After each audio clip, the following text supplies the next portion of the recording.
Welcome back to TLBTV Overtime. I'm Max Marcilla alongside TLB's beat reporter for women's lacrosse, Jay Cannon.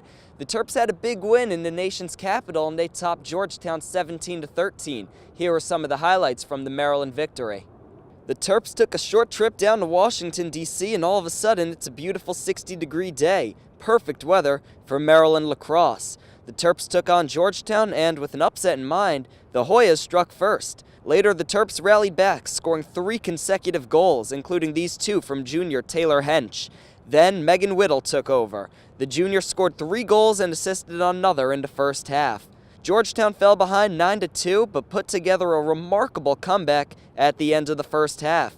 The Hoyas tallied 5 goals in the final 6.5 minutes to cut the deficit to 2 goals. But Maryland responded in the second half with 2 more Megan Whittle goals, including this breakaway beauty. Caroline Wannen scored 4 goals herself in the win, and Maryland advanced to 2-0 with a 17-13 win over its local rival. Head coach Kathy Reese valued playing in a rare close game. Some of these players that have been a part of our program now, freshmen, sophomores, have never experienced that, and juniors a little bit. You know, we need to understand that every second matters, and that's, I think, what we're starting to learn about ourselves, that we can't take breaks because every team out there is dangerous. So Jay, next up for the Terps is North Carolina, the team Maryland lost to last year in the national championship. Did Maryland show enough today to prove that they can once again compete with the Tar Heels? Yeah, I mean, I saw 2 things in particular, Max, that I think they could really benefit from next weekend in Maryland Stadium against the Tar Heels.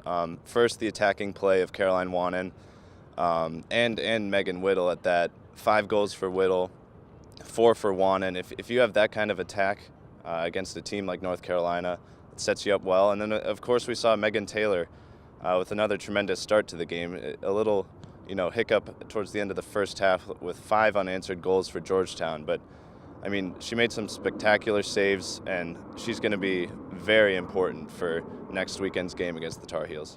The play and goal was certainly good, and the Terps are still undefeated, so make sure to follow at the left bench for full coverage on the Terps. For Jay Cannon, I'm Max Marcilla. Thank you for watching TLBTV Overtime.